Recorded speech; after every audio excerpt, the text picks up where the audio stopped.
Yo, yo, yo. Joe here, Mike here, Will here. Build Assets Online coming at you with another episode. Today, joined by a very, very special guest, a longtime Build Assets Online member, and a man who is truly taking it easy. So I'd like to welcome Will to the show. Will just sold his store for a hefty amount, and we had him on the show around a year ago, a little bit less than a year ago. You joined, the Bow community about 2 years ago. I looked it up. hmm It was 7/10/2021 when we started working together. So yeah, I'm excited to hear about the journey, excited to hear about what it took to sell a store for six figures and hear more about what's going on. So welcome on the show, Will. Yeah, thank you guys. Thanks for having me on. I actually think it was 2 years ago that I was on because I remember it was like 3 months or something after I started. But yeah, it's been really cool. Learned a ton. Definitely see things way differently than I did first starting off. So it'll be cool to kind of reflect on all that and do this again. Yeah, did I say a year? I meant 2 years. Mm. But yeah, I mean, there's a reason we like having people on the show kind of early on in their drop shipping journey because it's not about just like flexing, oh, this person had results early or whatever, but it's cool for people to look back and see, all right, this was you, back when you first started, and now hmm they can see you now kind of going through that full process. So I guess yeah, why don't you take us through kind of what's happened in the last 2 years, building a store and Well, what went on. yeah, and if you don't mind, go into detail about what you just said about how you saw things one way when you started and how you see things Yeah. now. Okay. Yeah, definitely. Well, I remember when it started. The thing that was, I think, maybe unique about how I started it, how I started that store, it was really like right time, right place for me because I got in with a supplier who like just launched this new product. And I was pretty much the only one selling it. In fact, I even remember like when we did our first ads call, Mike, um, you were like, you're the only person selling this product right now. So it was, yeah, it was very, and that product carried a lot of the sales. It caused some problems, but I guess I'll get into that later. But yeah, that's one thing, because then I've started other stores, smaller stores, and it's much more of kind of like a week to week, month to month grind, you know what I mean? Versus like really just being right place, right time, and just kind of having the big sales like that. So that was something that was really interesting. But anyways, so even with that benefit, it did kind of lead to some problems because then that product went out of stock and like the vendor actually ended up taking it off the market. So I ended up in this weird situation where so much of my sales, it was like 70% or something of my sales were coming from this one product. And then that was basically eliminated. And by that time, like my ad spend was up. I had 3 or 4 employees. So it was literally just like overnight a bunch of the sales vanished. So I had to, that was like in the winter of 2022 when that all happened. And then on top of that, I had like these issues with freight companies because I was doing my own freight and they were breaking stuff and I wasn't getting any of the claims. So it was really just like all of this stuff just kind of like got thrown at me all at once. In fact, I remember another conversation we had where it was like you were talking about how normally you kind of fail upwards slowly, whereas with what happened with me, it was like so much happened all at once, and it resulted in like a larger failure, so to speak. Do you know what I mean? Like relative to what was happening. So that was stressful, but it was a really cool learning experience for sure. So what eventually ended up happening was I just got a bunch of other suppliers and really diversified the product types and built it up sort of more slowly, like how you're supposed to, I guess, throughout like the winter and the spring. And then by the summer of 2022, everything was like cooking again, was back at like pretty much where I was in terms of sales. Only it was just like it was so much better because like it was much more diversified. It didn't matter if a product went out of stock because there were so many more options, so many more product types. Ended up working with some suppliers that had better margins. So it all just kind of worked out. And then I think I thought about basically from summer 2022 until like to the end of the year, I was really taking it easy, you know, just kind of like letting it run and not doing too much. And then decided to sell it and started talking to people about selling it end of 2022, and had some really good months in January, February, and March. So it's just like the perfect time to list it, to like show, you know, like the upward trajectory on it. And it ended up selling through Empire Flippers in like 2 weeks, which was really cool. Yeah, and that, I mean, that's pretty much the story. I think in terms of, you know, just like headline, but in terms of like the different way to view it, yeah, Well, I don't know. this Yeah. was your first foray into any sort of online business, right? It wasn't it was my first successful thing. Like I had been kind of like I made websites in college and like had a business for that. And then I, you know, tried with other drop shipping stuff before Yeah. finding your guys' course, but none of it worked. And then you taking your guys' course, that was the first, I would say, successful. I mean, I quit my job from that Yeah. site. You know, Mike, I think this would be a great moment to just take a brief segue into that Mark Cuban clip that we've been talking about inside the community. I meant to save it on my computer so we can put it on here. I got it. Listen. Okay. Oh my God. He's on Ready? TikTok on the browser. Yeah. Let's go. He's got TikTok on the browser. These kids. If Play it. you see somebody on social media telling you how they're going to make you money, they're lying. I'm going to give you a secret that all successful people know. When you have a great idea, when you have a way to make lots of money, the number one thing you are not going to do is sell that idea, sell that service, sell that approach to anybody else.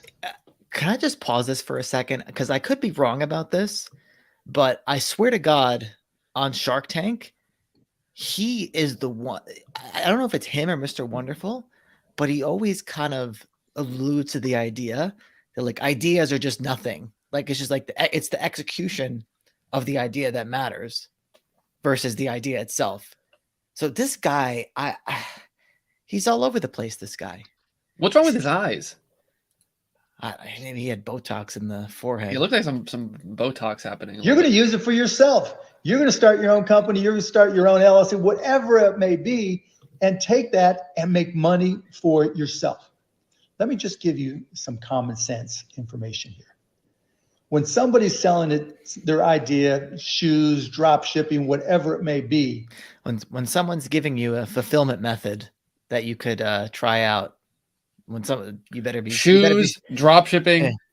When someone's talking about shoes or drop shipping, you better run the other way. To you. And they're selling it to other people. You know what they're doing besides lining their pockets? They're creating competition for you. Now there's 10, 20, 30, 50, 100 people doing the exact same thing as you. And you know what they call somebody that goes into a business where there's unlimited number of people that you already know are doing the exact same thing as you? They call them stupid. Don't do it. Do not send your money to anybody online who's just telling you how they're going to make you rich. If they were really that good, they would be making themselves rich and not sharing it. So save your money. Figure it out. Do it right. Do it right. Do it right. Do it right. Yes, sir. And that's the thing, right? You had tried many things before, you know, eventually working with us. And this is the problem with like free information that I just can't stand. It's that he's basically saying, don't pay to learn from somebody. Just figure it out yourself and do it right.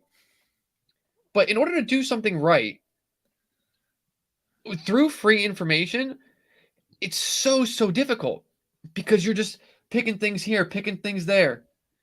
You're not going to know what's right or wrong unless you're being kind of assisted by somebody who's gone through it before and can tell you if you're screwing up or not. Otherwise, you can be going in the wrong direction.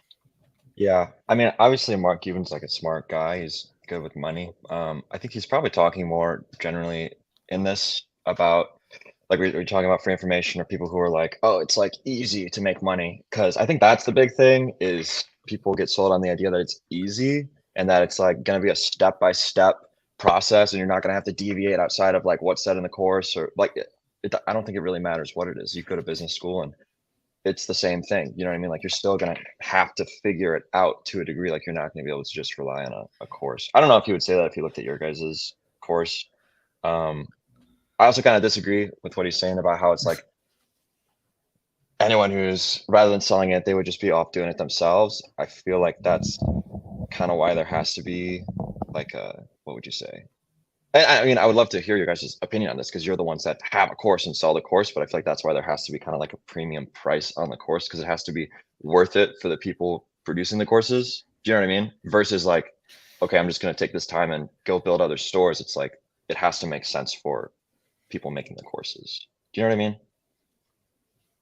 Yeah. I know what you're saying, Joe. What do you have to say? I mean, listen, it's hard for me to sit and criticize Mark Cuban because Right. from the perspective of like money, because obviously he has a lot more money than me. Would I even care to have as much money as him? I don't know. But I have heard him say so many asinine and stupid things. One of the first videos I did on this channel, I did it by myself, and it was a clip from Shark Tank.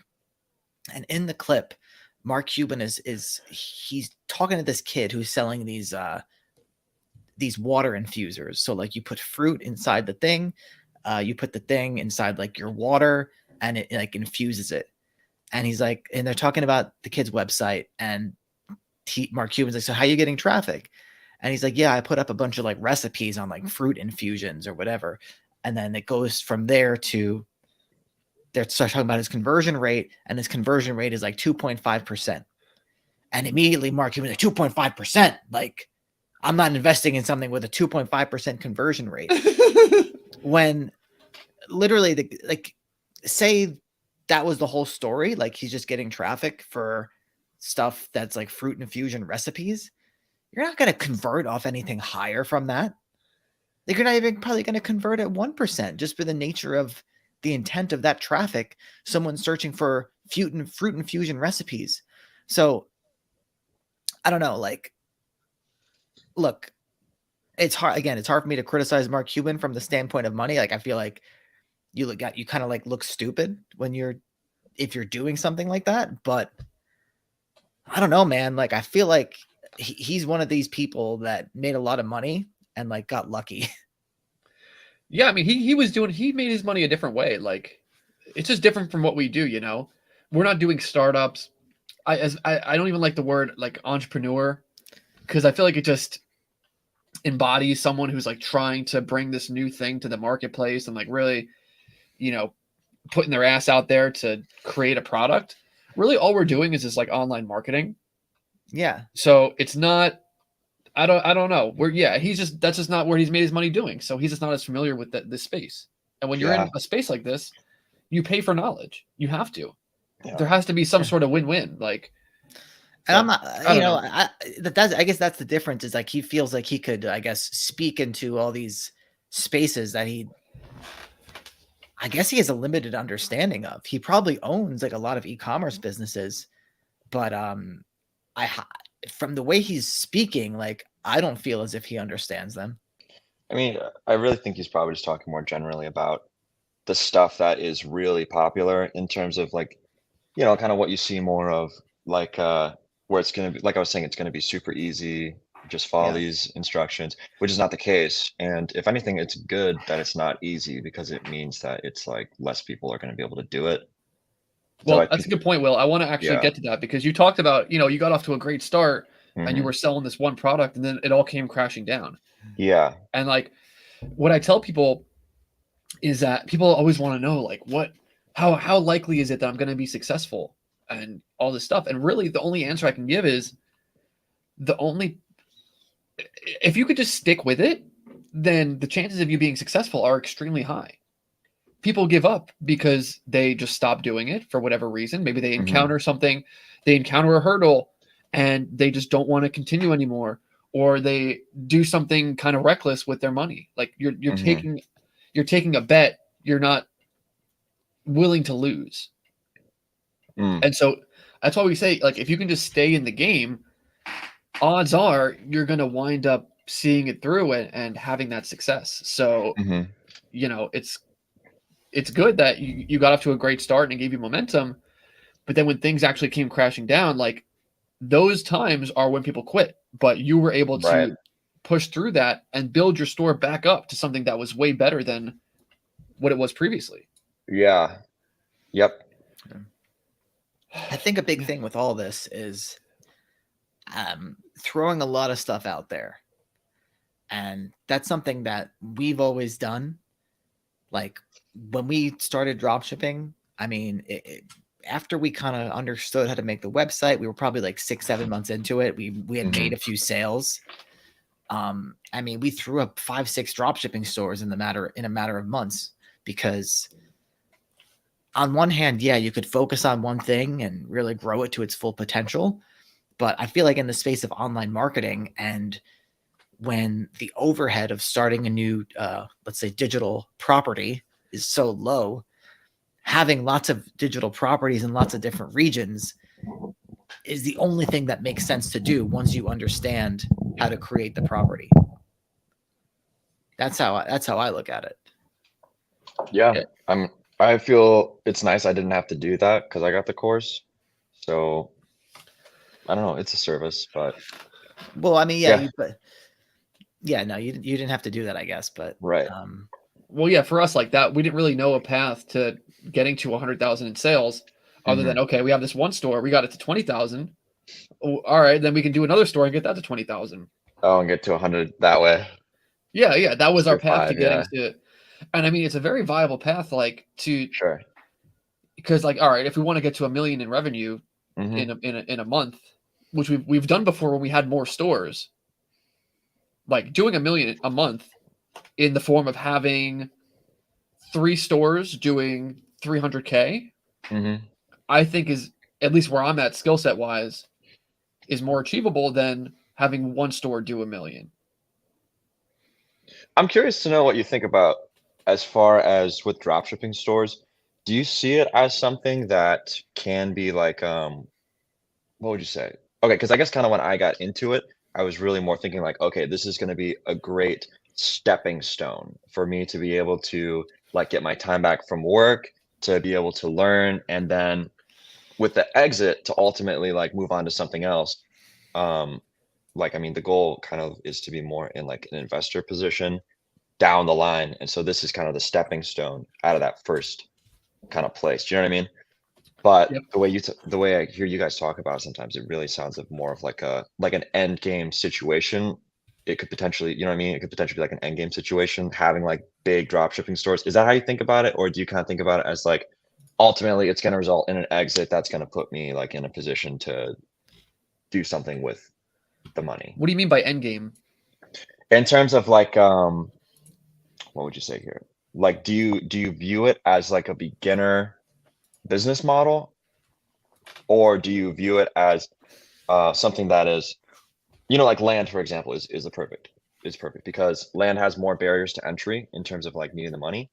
The returns can potentially be better on it, and then even going up that chain, you know what I mean? If you're like Mark Cuban and you just sit around and write checks for $250,000,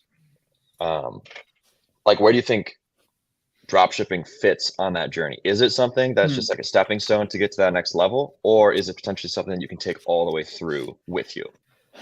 So I think our opinions on it have evolved Mhm. over the years because, right, it started out, we did this before we even fully understood kind of the build assets online philosophy. And as Joe put up, I think a lot of the influence towards building multiple stores and having the blog websites and all that, at least for me, came from like the Robert Kiyosaki books, where he Mhm. talks about you got to have assets and, Right. you know, stuff like that. And you know, that kind of clicked with the fact that, okay, people can sell these websites, because we were seeing people that were doing drop shipping have these little exits like 40,000 in, you know, Empire Flippers started coming into the picture. Mhm. And so the two things kind of merged, where it's like, okay, we can throw up these digital assets that are putting money into our pocket, and we can sell them at the end of the day. And so I think originally it was like, okay, the goal is just going to be to have a huge portfolio of the dropshipping sites as well as the blog sites.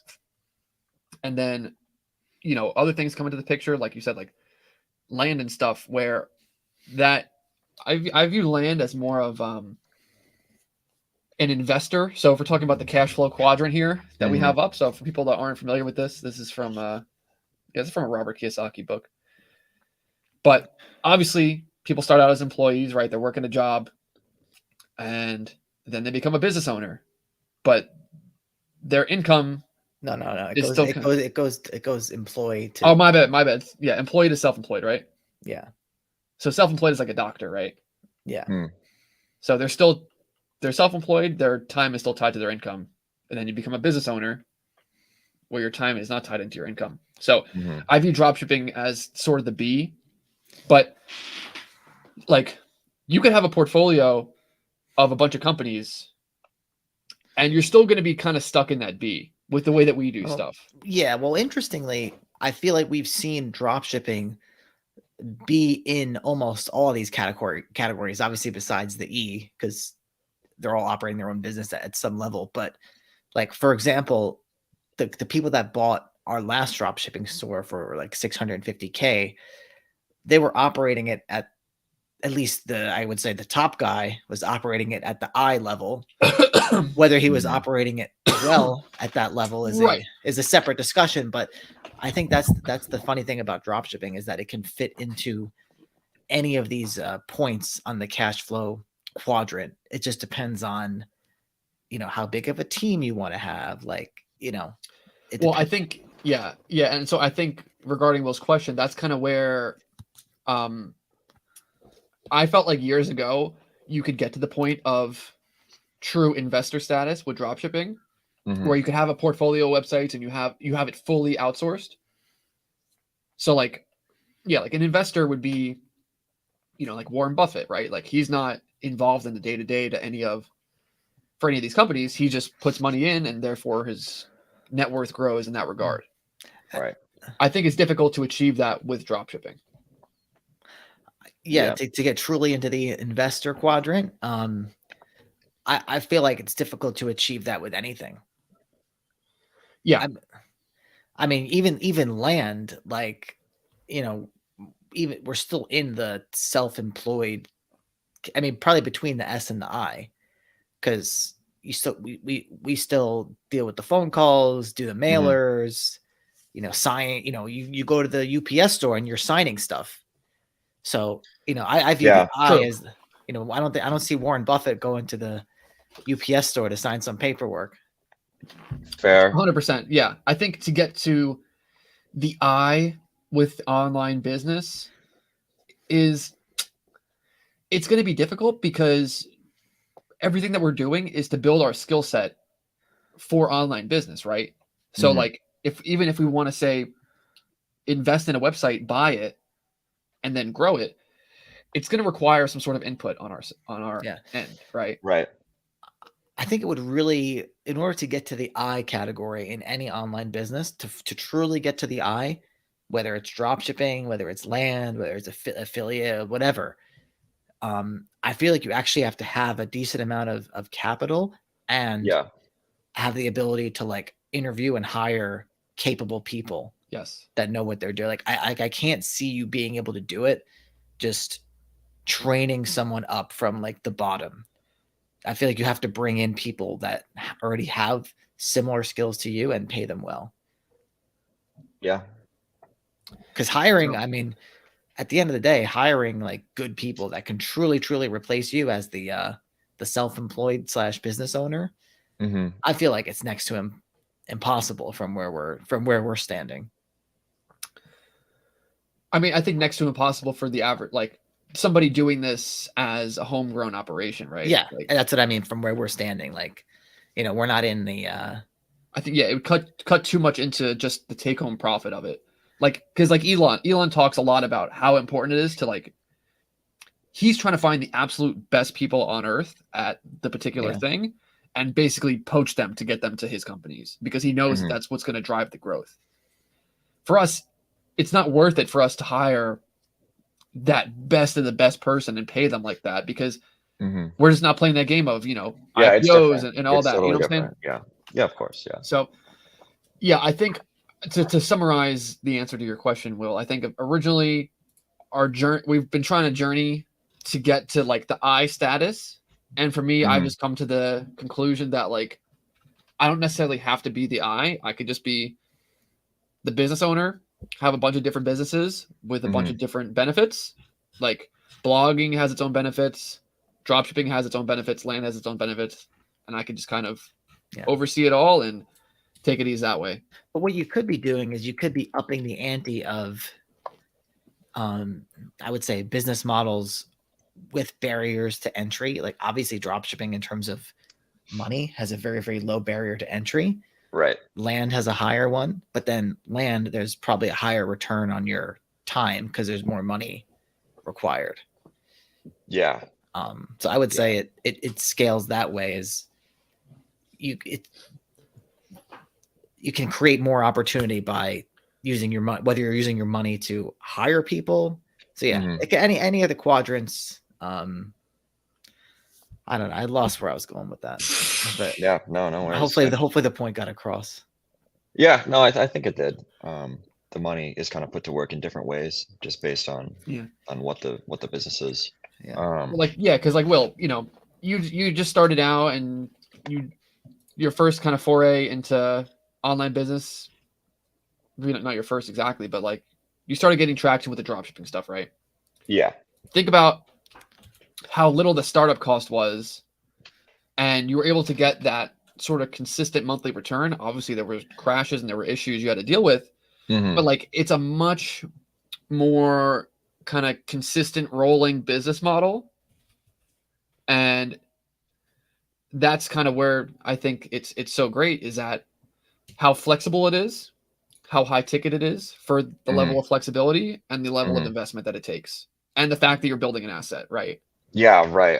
I feel like now I look back on it. Here's another thing, Joe, to your first question. I really see the exit as being like a much more important part. Like I used to not really think about it as much. I was more concerned about like just how much am I going to make like this month with the dropshipping store. But then towards the end, I really started thinking more about it in terms of just like the exit and even like the next store I make, just starting it with the exit in mind. Yeah. And so that's something I didn't fully appreciate was like how powerful, I guess, that option is. Yeah. To be able to do that. And I think dropshipping is one of the only business models online that's gonna give you that. Yeah, I mean it's crazy that I just like listed it. You know what I mean? Are we talking more about that? I forgot. Are we going to get into any of the numbers that he sold for? He said he doesn't care. Okay. Yeah, that's fine. It sold for 180,000. And what was the multiple that you got out of that? You said it sold in 2 weeks, so. Yeah, well, we listed it at well, that's the thing that was like so cool because it was averaged out. I think it was like 6,000 or something monthly net profit, and that took into consideration like all the miles that I was getting. You know what I mean? So that probably added like $1,000. Just like terms of, I know it's sick. But and then so that we listed it at like a 39 multiple or so. I don't remember exactly, but we ended up listing it at like 215. And then the guy came forward after 2 weeks and we landed at 180 and I was like, yeah, that's fine. So you got about a 30 out of that. Yeah, so that's, I think, that's 2.5 years. It was 1.5 years. It was 1.5 years that it took to finish. What I was going to say was you worked 1.5 years to get paid out for what it would have done for 2.5 years. Yeah. So that's what I try to tell people. Like, people underestimate the fact that they could just take something they built for a year and a half, and get paid out on what it was going to do anyway for 2.5 years. Get paid that all at once, and what do you have? You probably have like a 3-year non-compete. Yeah, I don't even remember the details of that because I was just Usually like Empire ready. usually Empire Flippers has a 3-year non-compete, meaning you can't Okay. go and sell just make a new store exactly like that for 3 Yeah. years. Yeah, right. Which, So I was really it's just, yeah. Sorry, go ahead. I was gonna say it's like I think people don't understand the sale aspect of it enough and like how cool it is because yeah, if Yeah. you wanted, you could just go. You're gonna get paid out for 2.5 years of what it was gonna do anyway, Mhm. and then at the end of 3 years, you can just make it again. But 3 years is Yeah. such a long time in online business.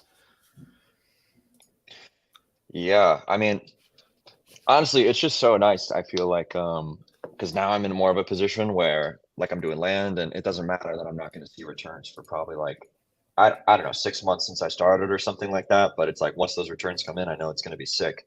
But it's like not a big deal because I've got like the security that, you know what I mean, from the sale. Whereas when I was just like in it, actually doing the store, it was a lot different because it's like I'm using that money to pay rent. I'm using that money to like buy groceries and stuff. So it's like more stressful if on a month to month it's not like hitting. Do you know what I mean? Like if I have a down Yes. month where I did like 2,000 or something like that, I'm freaking out because I'm like, you know what I mean? This is my livelihood. So then after getting to that exit, it really is just like I feel like I'm at the kind of a different level of it. And now the goal Yeah. is like, okay, how can I never slip back down into that prior level and just like secure and only move up? Yeah, that's exactly how we felt. That kind of led us to doing the first store sale because number one, it was like it's not real until you do it, right? Like we had never Hmm. sold a store, so how do we know that it's something that's even possible? And yeah, it's like you got suppliers to pay. You got this bank account that's rolling with all the sales, and you're getting this money coming in and money's going out. Hmm. And it's like, yeah, you don't even really know how much of it you're going to owe, or how much can you take out? It's like a very Yeah. kind of annoying financial situation versus you get that sale in, boom, lump sum, done. You don't have to think about the store, Yep. and it's just, yeah, you're right. It kind of gives you that cushion now where you can really take the online game to the next level, and yeah, like you said, hopefully never slip back. Yeah. Right. And that was with even like I feel like I probably could have doubled that if I had waited another 6 months, just because of like I don't know where things were heading and like what I was starting to learn about SEO and this all this. So I think it's not even the craziest challenge to get a store to 5K a month, and a 30x multiple that's 150K. Right. So yeah, with that being said, I wanted to get to this question. We'll get to if somebody has a question, please just leave it in the chat and we'll get to it. But this one I wanted to pick out because he said, what if he can keep growing the business and get to 10K monthly profit eventually? Yeah, well, that's kind of what I was just saying. Like all this stuff with like Koala and ChatGPT was just kind of coming out when I was doing that. So I was thinking like, damn, that could really, be kind of crazy if I just went hard with that and then continued to Yeah. scale and get more suppliers. So I think it would have been doable. You know what I mean? Like I don't think that was out of the question at all. I guess at that point, then you'd sell it for double that it sold for. But it's just for me at that moment, I was like, I'd rather just like get the exit now. Ultimately, just kind of my thinking at the time. This is a stepping stone. It's going to allow me to get into land and learn this other model. I still feel like I am going to utilize drop shipping in the future. Right now, I'm kind of focused on land. We were talking about this a little bit before. But yeah, I mean, if it got to 10K, then it'd sell for twice as much. Right. We're playing this what if game, and Yeah. the store that we sold, the first store that we sold, it was for like 133,000. We 1,000% undersold the store because we had worked so hard on it, and it was like right at that cusp of growth. Yeah. So much so we even had on the guy who bought it, and then he resold it for like 430, right? And he didn't change it. Oh, yeah. Right. So like you could say, we lost whatever amount by just not holding on to it, but right, it's like at some point you got to just take the dub. Yeah, exactly, dude. Like bird in the hand. You could always be what ifing. What if all right, it's at 10K? What if I just grow it to 15K? What if this? What if Yeah. that? Versus just you've worked so hard on this thing for a year. Just go through the process, get the W, get that lump sum, Mm-hmm. and now you, like you said, yeah, that's a huge stepping stone, Mm-hmm. and that has, it's almost priceless because once you go through one rep of building the store and selling it, then you know that you can do it again. And that's what happened with us. Like we just took the knowledge of that first site sale, applied it to one store, applied it to another store, and just we wouldn't have been able to do that probably if we didn't get rid of that first store. Sure. Yeah. Yeah, that makes sense. You can always play that what if game, I think, but I don't know. He said, is there ever a scenario where long-term approach should be applied to a website? Example, not selling the website. Maybe if high potential SEO is still available.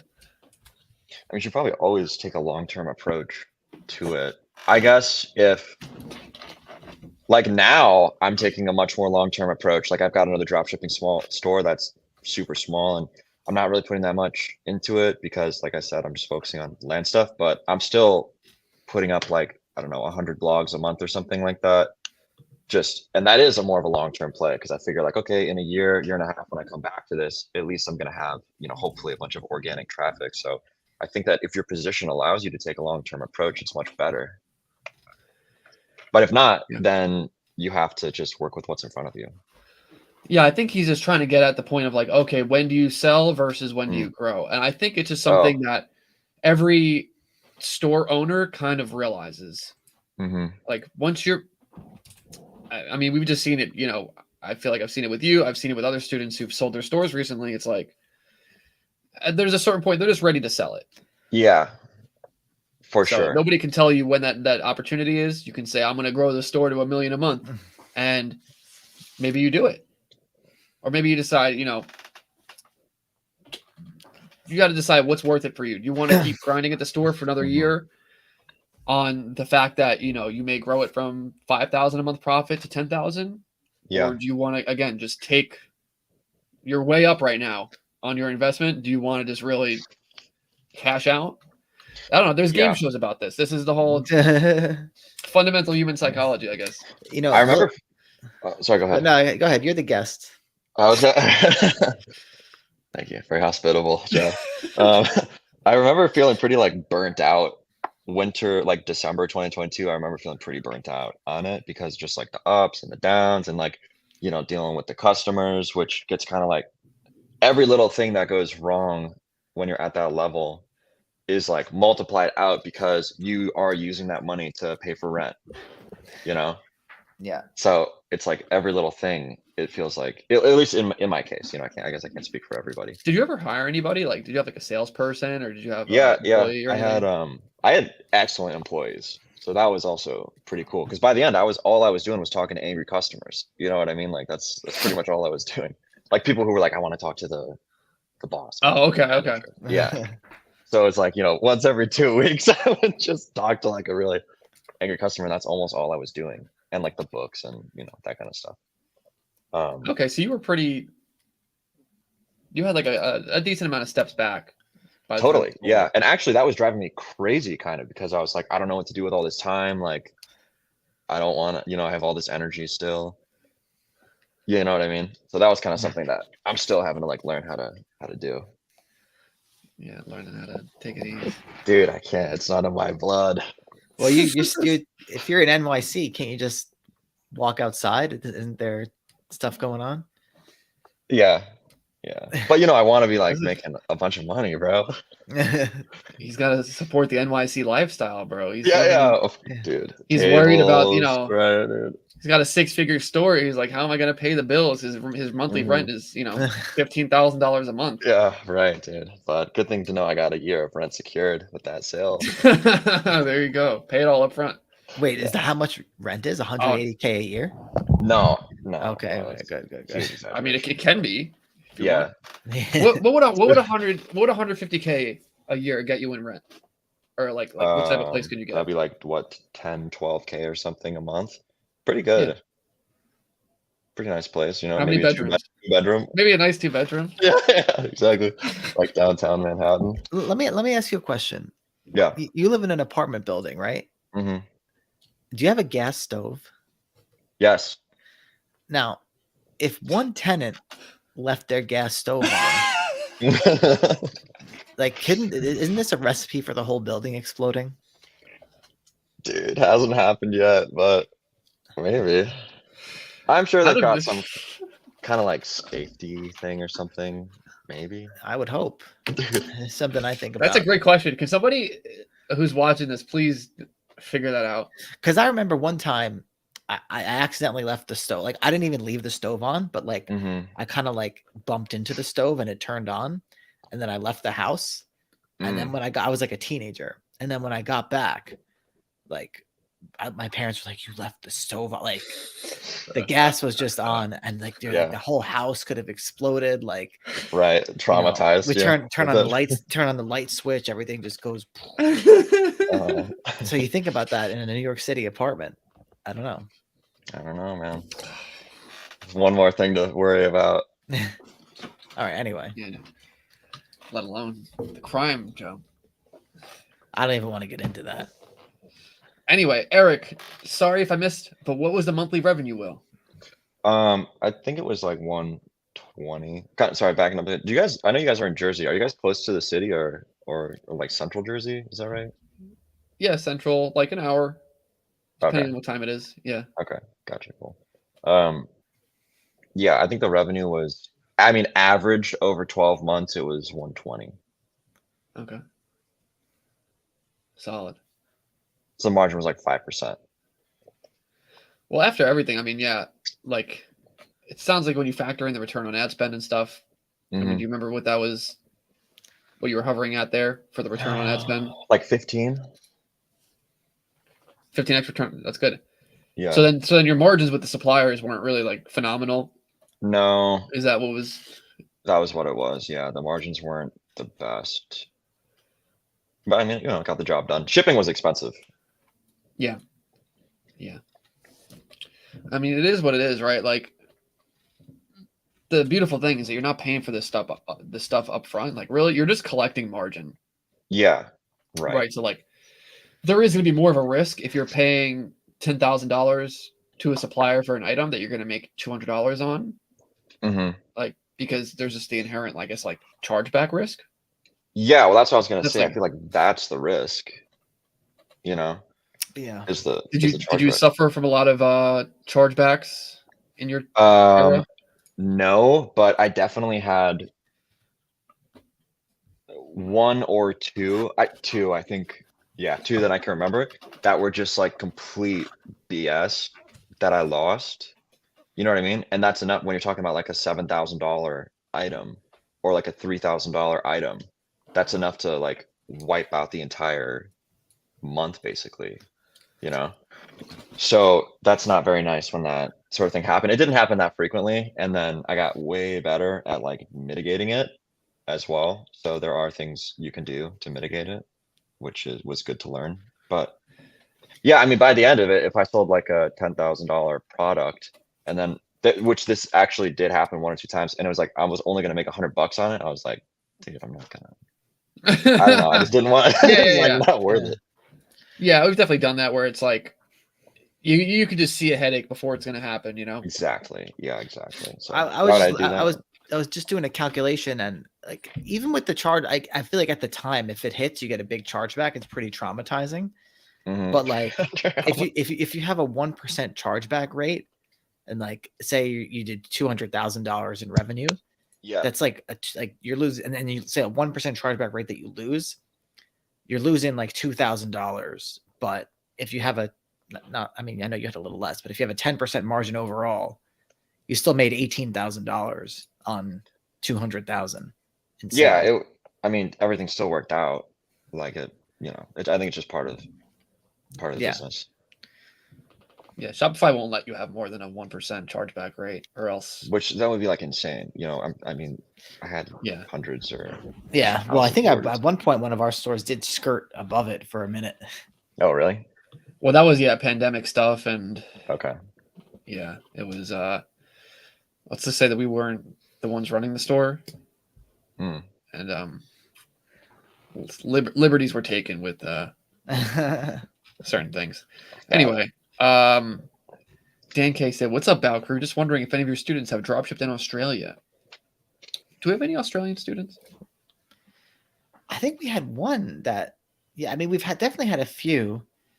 We don't like talk to all of our students like super actively unless they hit us up. Oh, Mike, we just got a lead. Anyway, hold on a second. I was just no, I was just trying to pull up the email. Hold on a sec, because I did get an email from a guy. What I'll say is, I mean, Australia is certainly our least popular English. Sorry, one of the guys that domain. was in Australia, he got kicked out of the Discord because his Discord account got hacked, and he was sending porn him. stuff. And he sent me an email like he wanted to get back in. He's like, now that he's making sales, it's like super important for him to get back in. Oh, okay. So we have students in Australia that are.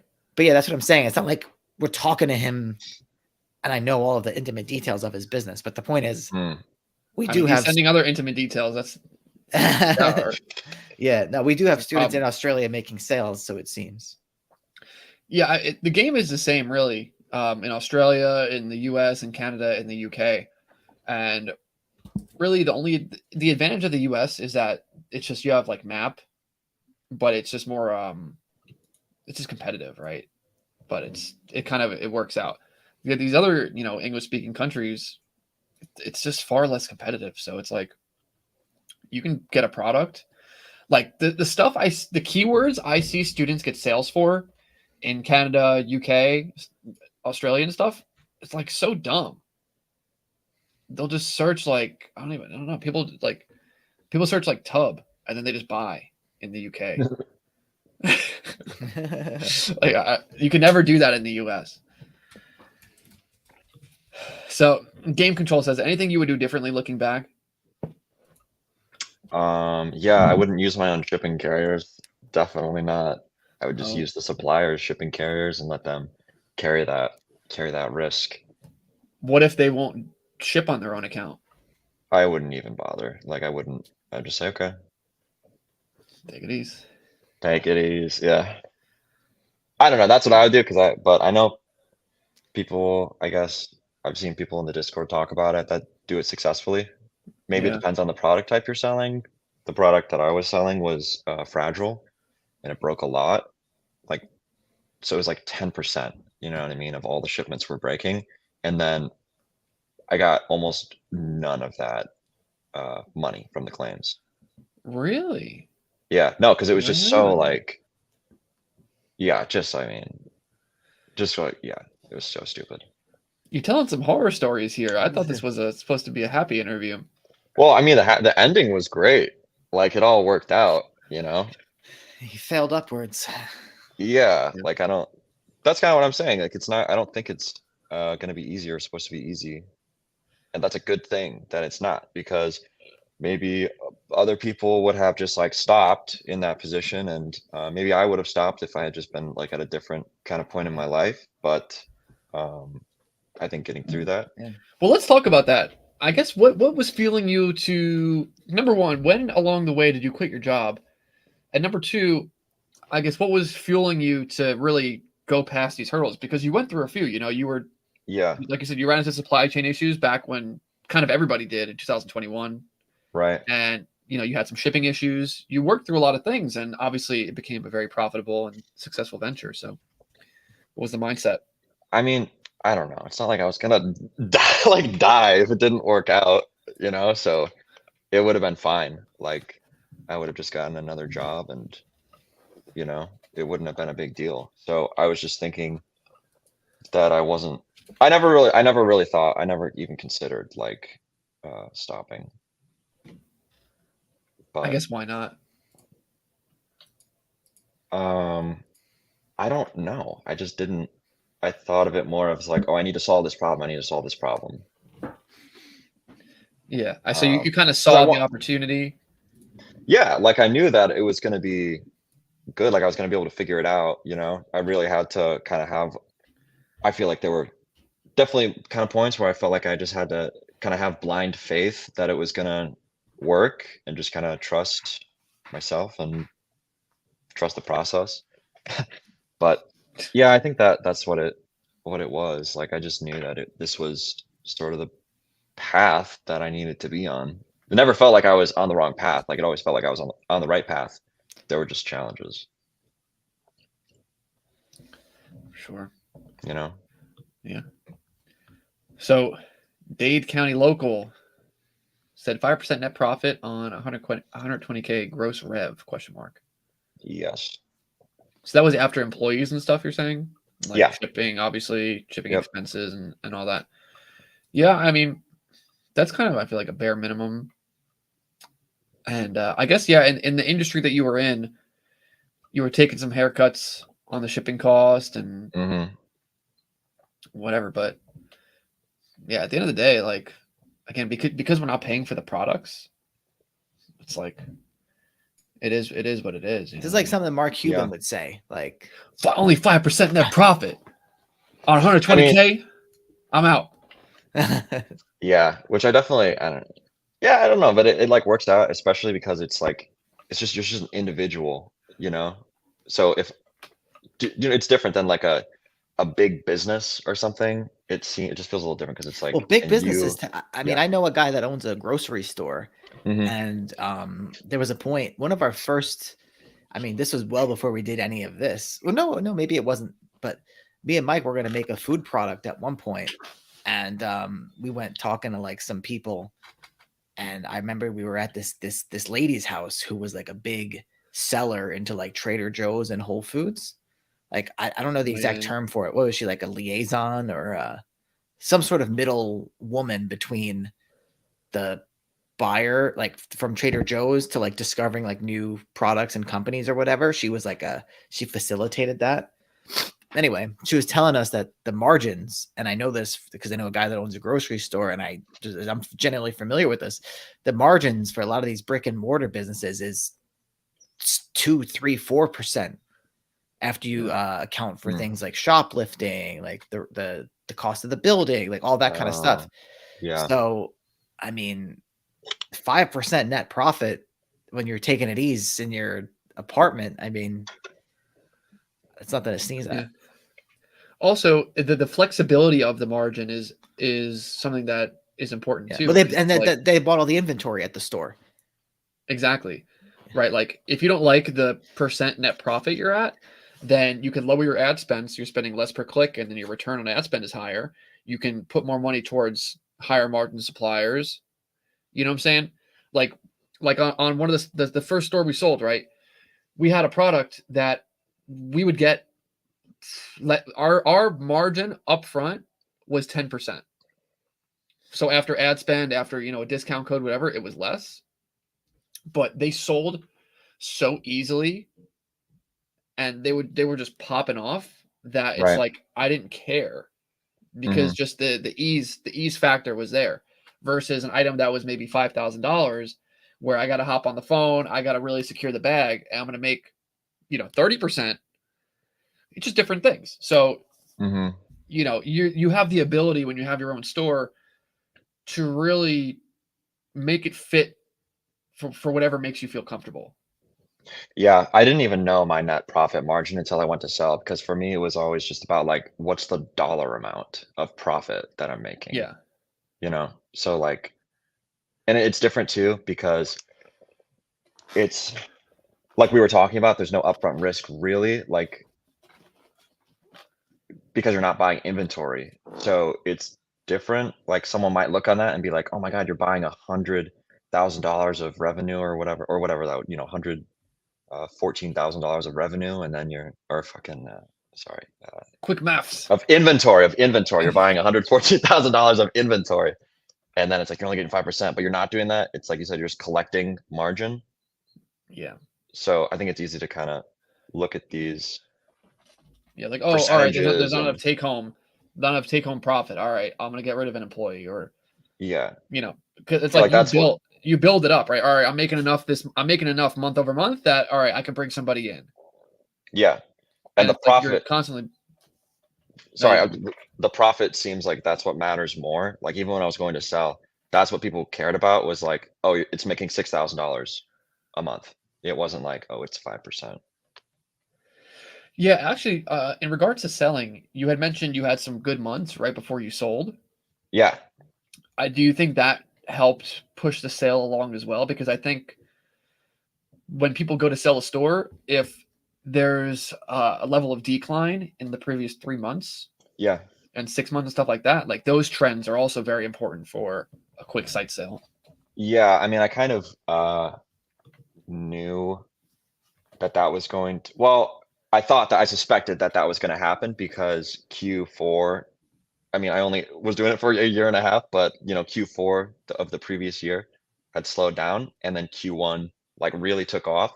So I kind of knew around that time, like when I wanted to sell in November, December, it was like, okay, this isn't really the right moment because it's trending down. But I mean, last year things really took off in Q1, so why don't I just wait till the end of Q1 and then be able to sell it? It'll be much more attractive. I'll get a much better multiple on it. It'll be demonstrating a lot more growth. So yeah, 100%. I think that that contributed to the quick sale. Yeah, actually, you brought up a good point. I want to take this back to this question here. Like, what if you kept growing it and all this stuff?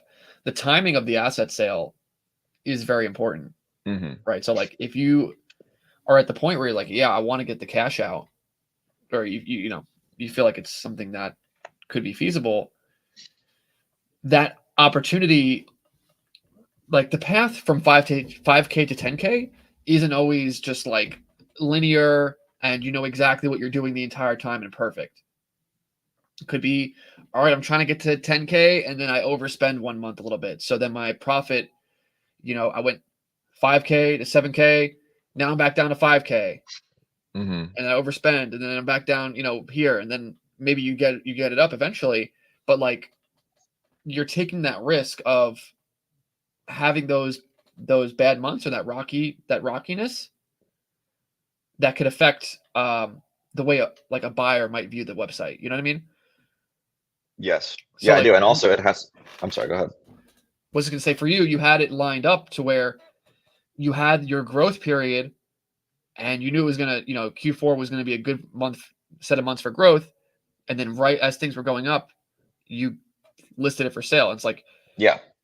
if you have that opportunity, you should probably use it if you feel like you're comfortable with the amount you know getting 180,000, whatever it is that you feel Hmm. comfortable with. Like if the opportunity is there, you should probably go for it. Yeah. And the other thing about it getting to 10K net monthly profit, it's like that has to be over the trailing 12-month period. So it's not just a matter of like doing 10K for a couple of months. Like if, do you know what I mean? Like you Yes. need to do 20K a lot of months, and then you're going to have 5K some months too, or whatever it is. And then over the 12 months. So it's much more of a process than just getting it there for a couple of months. Right. Obviously, the valuation is built off of the last 12 months in total, but buyers will look at what was the average profit over the last 3 months, what was the average profit Hmm. over the last 6 months, and so if there's an upward trajectory, then I think that greed factor sets in a little bit, and they're like, I'm going to buy Yeah. this while it's going up. Mhm. Yep. And so that's how you get that quick sale versus, the website maybe has to hang on the marketplace a little bit longer because Hmm. the graph isn't as attractive. People want to see this. Yeah, dude, I will say I just remembered something I wanted to mention. It's kind of a plug for the course, but when I was like, I still like go to Empire Flippers periodically to just like see what's listed there. And I like talk to people in the course too, and I feel like all the high ticket drop shipping stores on there are from people that are in your course. Hey, maybe. I don't It could know. be. I don't I know know, who. I mean, I know several. Like I've talked to people in the course. I'm like, oh, dude, is this your store? They're like, yeah. I got to ask you about that because I don't That's even know. People don't talk to us. Hmm. We give them the keys to the castle, and then they just start running wild and they're selling things. They don't tell us what they're doing. I think one of the next interviews we're having on the show, this is with a student. I remember when he first joined, he would be hitting us up like daily, multiple times a day, like asking whatever questions because I convinced him to join live on the stream. And yeah, he would ask questions a lot. And now it's like trying to find out what he's doing. It's like pulling teeth. Yeah, that's how it goes every time, man. But no, Will, I could appreciate you because you were always consistent. Like you weren't, you took what we told you and you implemented it. You genuinely tried to implement it the whole way Hmm. through. So it was definitely a pleasure working with you, and it's always extremely satisfying for us to get to work with students who get to this goal. And I think it's like you said, it's a huge stepping stone because Hmm. you got that cushion now, and you do it once, you can do it again. Yeah, thank you, man. And likewise, there definitely were a couple moments. I'm thinking of one in particular. I don't know if you remember this, when my ads account just like kind of bugged out. I don't know. Do you remember this? There Oh was like an yeah, issue with the yeah. segmentation, like kind of broke down. And you helped me like get it back online. So that was great. So yeah, you guys are great to work with. Awesome, man. Yeah. So what's next for Will? What's next? I'm going to Mexico tomorrow for a month. Hey, Gonna hang Holy- out down there. Can I come? Where Can I come? Spanish. Can I go to your apartment? Please do go. You need you someone come to in the flush. house it. You need someone to flush Yeah. the toilets. Make sure the Yeah. gas stove isn't on and stuff. Yeah, right. Please. I'm worried about that now. I'm gonna be triple checking, but yeah. I would So, be worrying about the other people. Oh yeah, true. Going door to door. But yeah, and then land, like I'm talking about, I'm really excited to see where that is going to be a year from now, when it's just like deals are coming and going on a regular basis. I can already I bought a couple things and sold one. So it's like I can kind of see the proof of concept, which is really exciting. Now it's just a matter of like, just need a lot of time. Awesome, man. Awesome, man. Yeah. If people want to see what Will's talking about, they can go to buildassetsonline.com/enroll, apply for a free strategy call where we can see, if we could take it easy together, what we can do. And yeah, for people that are curious about the land stuff Will's talking about, you can also go to buildassetsonline.com/land. We don't talk about it too much because, I think you need a level of capital to get into it. And it's just, we kind of reserve this for our experienced students who are ready to go to the next level. But really, because at the basis of what made us a lot of money starting out and what we see students consistently come in and do day in and day out, it's with the high ticket dropshipping, because you have this flexible business model where you're running ads, you're mastering paid traffic, you're able to sell a high ticket product without having to pay for the inventory. And at the end of the day, you have a great asset you could sell for 6 figures. And so from there, the choice is yours. Do you want to continue and build this portfolio of e-commerce sites? Do you want to do something more capital intensive like land?